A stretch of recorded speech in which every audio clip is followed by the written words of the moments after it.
Welcome into the Commanders Report. I'm your host, Jack Sperry, and today we have yet another 7-round Commanders mock draft for you guys to enjoy. It's our 7th of the draft season already, and we got some great players to discuss on today's show. Now, before we get into the mock draft here, guys, today is this video is going to be going out on the final day of February, and currently we are doing a sub-battle with our sister channels here in the NFC East here at Chat Sports. Eagles Now, Giants Now, and the Cowboys Report, and right now it is neck and neck in terms of the new subscribers gained for all 4 channels. Right now we are sitting at 919 new subscribers, but right now Giants Now is in the lead this month with 925 new subscribers added. I want to pass them right now, guys, and you better believe Eagles Now and then the Cowboys Report want to take the lead as well here, guys. So if you love the Washington Commanders and you love the NFL Draft, make sure you guys click that subscribe button today, because we're going to be providing in-depth prospect analysis on every single position of need for the Washington Commanders, positional rankings before the NFL Draft, pre-draft visit trackers, not only for this week at the Combine, but also for the top 30 visits as well. And of course, just like we're doing today, we have weekly 7-round mock drafts for the Washington Commanders where we talk about new players every single week. All that content is 100% free during draft season here, guys, for you guys to enjoy. So if you want to help us beat the Giants, the Cowboys, and the Eagles today, and you want extensive Commanders draft content this year, make sure you guys click that subscribe button right now. All right, so the first thing that I want to tell you guys on today's mock draft is that this week we're not going to be making any trades, okay? And honestly, man, if I'm going to tell you guys the truth right now, it's going to be tough for Adam Peters to find a trade down partner on night 1 of the NFL Draft in Pittsburgh this year, in my opinion. This is a draft, obviously, that doesn't have a ton of high-end quarterback talent in it, and, you know, I would say there's not a ton of, like, blue-chip talent in general. So unless there's a team that's in the teens or maybe the low 20s that is really, really keen on moving up for one of these guys and is willing to, pay a pretty hefty price tag to the Washington Commanders, I just don't know if Adam Peters is going to be able to find a trade partner, and they might have to be forced to stick and pick at number 7 overall. And if that's the case, I think the guy that they would like to add is David Bailey, the edge rusher out of Texas Tech, okay? Right now, I think if the Commanders played a game right now with the current roster construction, Frankie Louvu would be playing that Andrew Van Ginkel, outside linebacker type of role. I don't think that's where they want to play Louvu. I think they want to play him off ball again next year. And they've been saying for months at this point, they want to add another edge rusher to this group alongside Dorrance Armstrong. And Dan Quinn this week at the Combine said that he's looking for somebody with a lot of first step explosiveness. This was Coach Q on what he's looking for. Yeah, it matters a lot because that ability to affect the QB, it's one of the biggest tenets in winning the game, for obviously scoring and that, but the ability to hit and pressure the quarterback, it also forces takeaways. Those are like things. So you want to see somebody that has demonstrated speed and initial quickness to beat somebody on the field. And I think that can be one thing as we get into this week and you hear timings and that, hey man, let's go back to that demonstrated speed on the field and playmaking ability. And so that at the top is what I see. But beating somebody to the punch, having an explosive, get off to make someone feel like overwhelmed, that's what all the great rushers have. And if Dan Quinn is looking for that first step explosiveness, I don't think there's anybody in this class that provides more of that than David Bailey. Now, I would say the con on Bailey's game is that he's not, the biggest guy in the world. He's not the best edge setter in the world or anything like that. And he's not the best run defender. But for the Andrew Van Ginkel role in Daronte Jones's defense, if he's going to be adapting that Brian Flores scheme here in Washington, then David Bailey as an undersized kind of outside linebacker type, I think is a perfect fit to play that role here with the Washington Commanders, and he would be immediately their number 1 pass rusher in this defense. Obviously, he can win one-on-one. He's got that incredible first step, that bend around the edge, and he's just super competitive as well. So I just think that if David Bailey gets there to number 7, that's probably going to be the selection for the Washington Commanders, and maybe if he gets taken by like the Jets or somebody else, maybe they think about Reuben Bain, maybe they think about Caleb Downs, maybe they they think about Jeremiah Love or somebody else.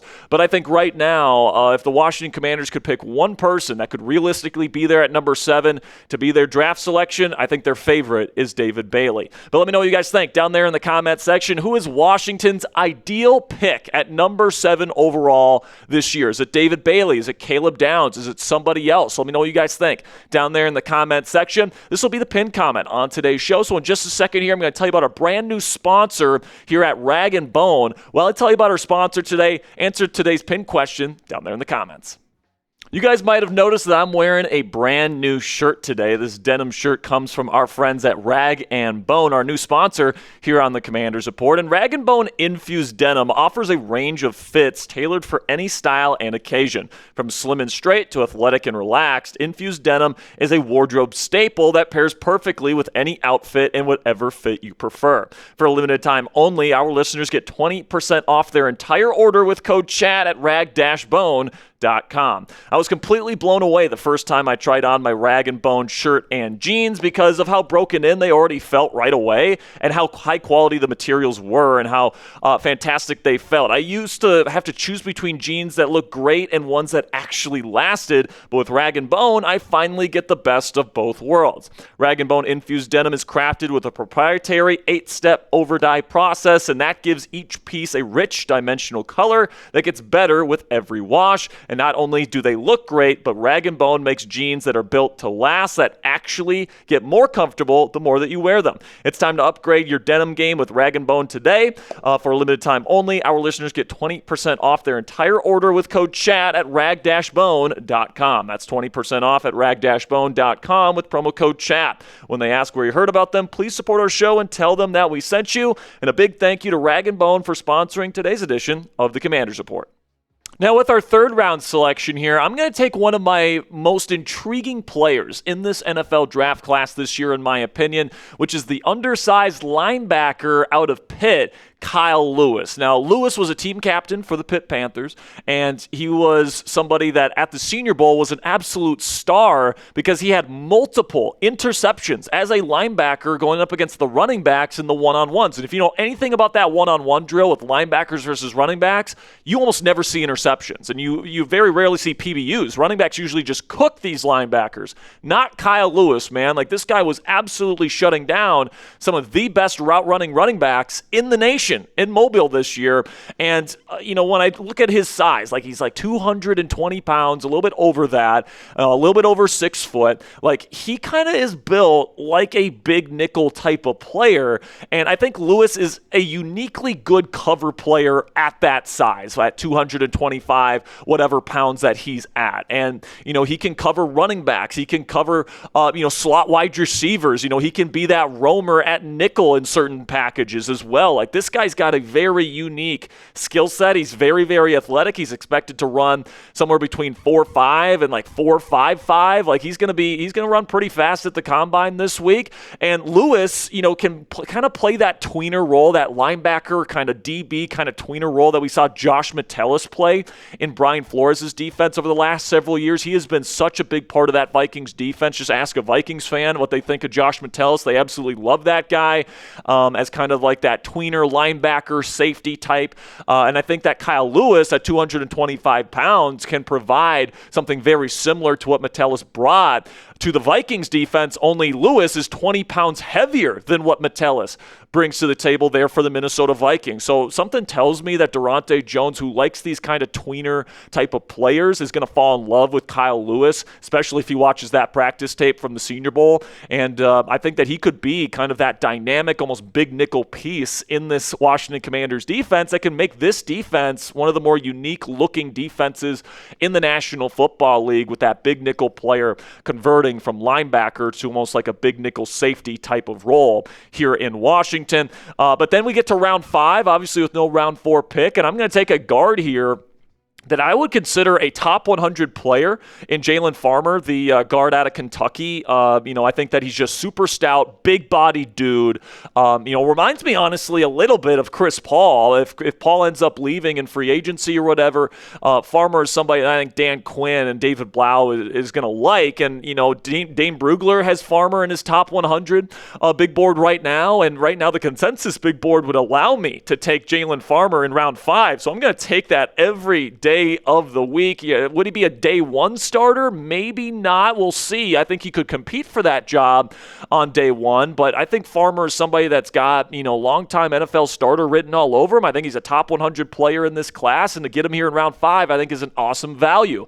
Then in round 6 here, I'm going to take Bishop Fitzgerald, one of my favorite safeties in this draft class out of USC. And what I love about Fitzgerald is I love his instincts and I love his size, okay? Like, this is somebody that can play, that bigger safety type of role that Daronte Jones likes in this defense. And, I think he's got awesome instincts and coverage as well. Like, I was watching the other safety from USC, Ramsey. I was watching his film, and I was like, who is this number 19 guy? This big dude that's just flying all over the place. He's making plays all over the place. It was Bishop Fitzgerald, and he was absolutely awesome on tape, in my opinion. And, he's become one of my draft crushes this year. I think he would fit in really nicely in this Commanders defense. And if Quan Martin stinks it up at safety this year, I think Bishop Fitzgerald could challenge him for that starting job moving forward. So keep your eye on Bishop Fitzgerald. I think this would be a good value for the Commanders. I'm going to take another guy that I think would be an awesome value, Keyshaun Elliott, the linebacker from Arizona State. I think I've taken him before in a mock draft here on the Commanders Report, but I think he's got the adequate athleticism. I like the way that he plays on film. Honestly, this guy might be close to a top 100 player for me. He is in the top 100 on Dane Brugler's big board.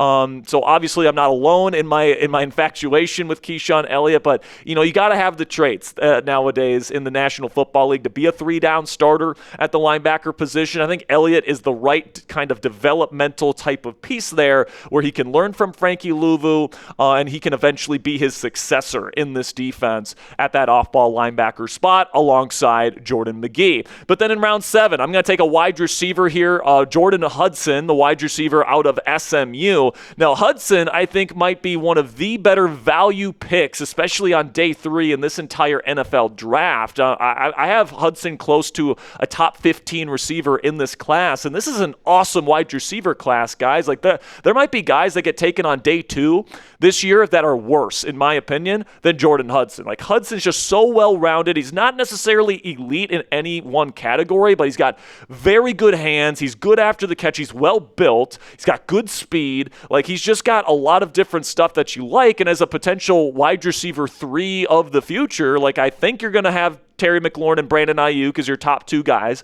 this year. If you're looking for somebody to go into that as like a wide receiver 3 that can be a complement to those 2 guys in the future, I think Hudson is a perfect fit for what the Washington Commanders are looking for in that future wide receiver 3 type that I think they might be looking to draft this year. So in my 7.0 mock draft here for the Washington Commanders, I got David Bailey in round 1, then Kyle Lewis, kind of your big nickel kind of joker chess piece in that defense. In round 3, then Jalen Farmer in round 5, Bishop Fitzgerald and Keyshaun Elliott in round 6 with Jordan Hudson in round 7. If this ends up happening, guys, I would be one happy camper, even if you don't trade down. But let me know what you guys think down there in the comment section. It's red pen time. You guys know the drill. It's time for you guys to share your thoughts on my mock draft this week. And of course, if you didn't like this week's mock draft, we're going to have another one next week, so you won't be upset for too long. So make sure you guys click that subscribe button if you haven't already. I greatly appreciate all of your guys' support. Again, click that subscribe button if you want these daily mock drafts in your feed every single week, as well as our daily and free coverage on the Washington Commanders right here on the Commanders Report.